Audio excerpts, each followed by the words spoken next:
Good morning बच्चों। चलिए आज हम कक्षा 5 का हिंदी व्याकरण लेके आए हैं, जिसमें आज हम सर्वनाम पाठ का अभ्यास प्रश्न करेंगे। तो चलिए अभ्यास प्रश्नों को देखते हैं। सर्वनाम किसे कहते हैं? क प्रश्न नंबर क जो है उसमें दिया है सर्वनाम किसे कहते हैं, तो इनकी परिभाषा को हम जान लेते हैं। सर्वनाम संज्ञा के स्थान पर प्रयोग किए जाने वाले शब्द सर्वनाम कहलाते हैं। सर्वनाम किसे कहते हैं? तो सर्वनाम की परिभाषा है कि संज्ञा के स्थान पे प्रयोग किए जाने वाले शब्द सर्वनाम कहलाते हैं। जैसे मोहन विद्यालय जाता है, तो मोहन के स्थान, मोहन जो है वो मोहन न लिख कर के वहाँ लिखेंगे वह विद्यालय जाता है, तो वह जो शब्द आया वही सर्वनाम है। जो वह शब्द आया क्या है? सर्वनाम है। क्यों? क्योंकि वो संज्ञा के स्थान पे आया है। दूसरा प्रश्न, सर्वनाम के कितने भेद होते हैं? उदाहरण सहित लिखना है। यानी सर्वनाम के कितने भेद होते हैं ये पहले बताना है। तो सर्वनाम के 6 भेद होते हैं। कौन कौन से? पहला है पुरुषवाचक सर्वनाम, दूसरा है निश्चयवाचक सर्वनाम, तीसरा है अनिश्चयवाचक सर्वनाम, चौथा है प्रश्नवाचक सर्वनाम, पांचवा है संबंधवाचक सर्वनाम और छठा है निजवाचक सर्वनाम। तो इसमें भेद, इसमें उदाहरण भी बताने हैं। तो पुरुषवाचक सर्वनाम का उदाहरण है जैसे वह पढ़ रहा है, वह क्या कर रहा है? वह पढ़ रहा है, ये पुरुषवाचक है। क्या है?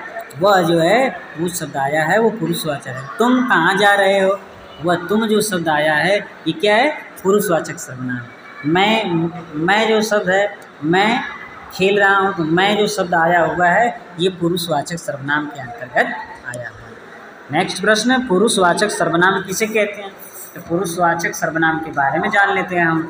जो सर्वनाम शब्द बोलने वाले, सुनने वाले और किसी अन्य के लिए प्रयोग किए जाते हैं उन्हें पुरुषवाचक सर्वनाम कहते हैं। यानी ऐसा सर्वनाम शब्द जो बोलने वाले, सुनने वाले तथा अन्य पुरुष के लिए प्रयोग किए जाते हैं उन्हें हम पुरुषवाचक सर्वनाम कहते हैं। जैसे मैं, तुम, वह। जैसे मैं अपने लिए कर रहा हूँ मैं, तो ये पुरुषवाचक सर्वनाम। तुम शब्द का प्रयोग दूसरे के लिए किया जा रहा है तो वो सुनने वाले के लिए किया जा रहा है, तो वो जो है पुरुषवाचक सर्वनाम है। अन्य पुरुष के लिए, जैसे मैं और तुम बात कर रहे हैं तो किसके बारे में बात कर रहे हैं? जिसके बारे में बात कर रहे हैं तो उसके लिए वह लगा सकते हैं, उसने लगा सकते हैं। तो ये जब शब्द आएगा तो वो भी पुरुषवाचक सर्वनाम के अंतर्गत आएगा। हम निश्चयवाचक तथा अनिश्चयवाचक सर्वनामों में अंतर जानेंगे। घ नंबर प्रश्न है, निश्चयवाचक तथा अनिश्चयवाचक सर्वनामों में क्या अंतर होता है ये बताइए। तो देखिए निश्चयवाचक में, निश्चयवाचक जो सर्वनाम शब्द किसी वस्तु या व्यक्ति की ओर निश्चित संकेत करता है उसे निश्चयवाचक सर्वनाम कहते हैं। जैसे यह मेरा स्कूटर और वह तुम्हारा। समझ में आ रही बात? यह मेरा स्कूटर है का मतलब हो रहा है कि निश्चित है कि यह मेरा ही है, किसी और का नहीं है। जबकि अनिश्चयवाचक सर्वनाम में है कि जो सर्वनाम शब्द निश्चित व्यक्ति या वस्तु का बोध नहीं कराते वो अनिश्चयवाचक सर्वनाम के अंतर्गत आते हैं। जैसे तुम क्या खा रहे हो, तो तुम क्या खा रहे हो यानी स्पष्ट नहीं हो रहा है, अनिश्चित है।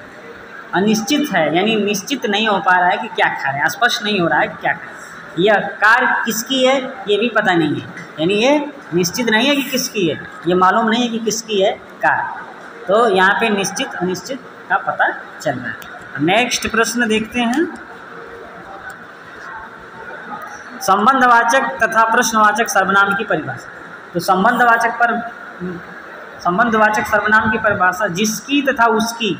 जैसे जो सर्वनाम शब्द किसी व्यक्ति, वस्तु या घटना का संबंध जोड़ते हैं उसे संबंधवाचक सर्वनाम, यानी जो शब्द जो है किसी घटना का संबंध आपस में जोड़ते हैं उसे संबंधवाचक सर्वनाम कहते हैं। जैसे जिसकी विसकी शब्द है, जैसे जिसकी भैंस उसकी, जैसे जिसकी लाठी उसकी भैंस, ये हो सकता है कि नहीं? ये आपस में दोनों संबंध जोड़िए, आपस में दोनों जो शब्द हैं संबंध को जोड़ रहे हैं। नेक्स्ट प्रश्न देखते हैं। नेक्स्ट प्रश्नवाचक है।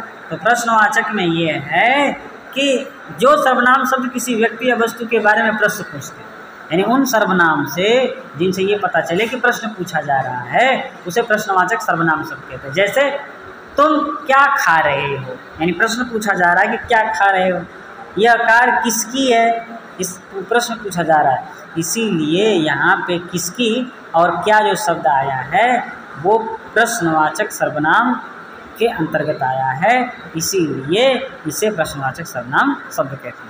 निजवाचक सर्वनाम की परिभाषा उदाहरण सहित देना है या लिखना है। निजवाचक का क्या अर्थ है जान लीजिए। जो सर्वनाम शब्द कर्ता अपने लिए प्रयोग करता है उसे निज सर्वनाम शब्द कहते हैं। जो सर्वनाम शब्द अपने लिए प्रयोग होता है उसे निजवाचक सर्वनाम कहते हैं। जैसे स्वयं, अपने आप ही, जैसे मैं अपने आप ही काम करूँगा, जैसे मैं अपने घर ही रहूँगा, ये अपने लिए प्रयोग किया जा रहा है, इसीलिए ये शब्द जो हैं निजवाचक सर्वनाम शब्द। अब नेक्स्ट देखते हैं हम निम्नलिखित सर्वनाम शब्दों के सही भेद पर सही का निशान लगाना है। जैसे हम जो शब्द है ये क्या है, पुरुषवाचक है या संबंधवाचक है, तो इसका सही जवाब है पुरुषवाचक। दूसरा, आप जो शब्द है ये निजवाचक है या पुरुषवाचक है, तो ये निजवाचक है। दूसरा, वे जो शब्द है वो अनिश्चयवाचक है या निश्चयवाचक है, क्या है ये निश्चयवाचक। वे जो शब्द है कैसा है, निश्चयवाचक है। नेक्स्ट, कोई जो शब्द है वो अनिश्चयवाचक है या प्रश्नवाचक, तो इसका सही है जवाब अनिश्चयवाचक है। जैसा वैसा जो शब्द है वो क्या है, वो संबंधवाचक है, प्रश्नवाचक नहीं है। जैसा वैसा शब्द जो है ये क्या है, संबंधवाचक। कहाँ जो शब्द आया हुआ है ये निश्चयवाचक है या प्रश्नवाचक, तो कहाँ, राम कहाँ गए थे, यानी ये प्रश्न पूछा जा रहा है, इसलिए प्रश्नवाचक सर्वनाम। स्वयं जो है, स्वयं जो शब्द है ये निजवाचक है या संबंधवाचक हो नहीं सकता है, और निजवाचक है क्योंकि इसमें स्वयं के बारे में बताया जा रहा है, अपने आप के बारे में बताया जा रहा है। जिसकी उसकी जो शब्द है इसमें कौन सा कारक है, तो इसमें संबंध कारक है। कौन सा कारक, संबंध। नेक्स्ट, कुछ शब्द दिया है निश्चयवाचक प्रश्नवाचक, तो कुछ जो शब्द है ये अनिश्चयवाचक शब्द है।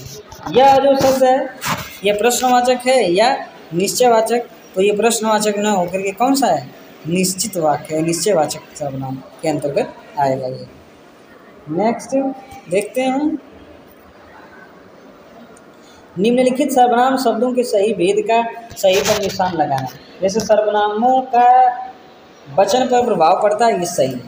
सर्वनाम पर वचन का प्रभाव पड़ता है, ये सही है। संज्ञा, सर्वनाम संज्ञा के साथ आते हैं, सर्वनाम जो है संज्ञा के साथ आते हैं, ये गलत है।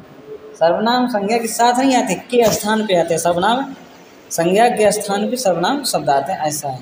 सर्वनाम का अर्थ है सबका नाम, सही है। सर्वनाम का अर्थ है सबका नाम, ये भी क्या है, सही है। अपने लिए सर्वनाम का प्रयोग नहीं होता है, अपने लिए सर्वनाम का प्रयोग नहीं होता है, गलत होता है। अपने लिए सर्वनाम का प्रयोग जैसा आप, स्वयं, ये होता है अपने लिए। बोलने वाला अपने लिए तू का प्रयोग करता है, गलत। बोलने वाला अपने लिए तू का प्रयोग नहीं करता, मैं, हम का प्रयोग करता है। सर्वनाम के 6 भेद होते हैं, सही बात है। सर्वनाम कितने भेद होते हैं, 6 भेद होते हैं। नेक्स्ट देखते हैं, कोई प्रश्नवाचक सर्वनाम है, कोई जो है वो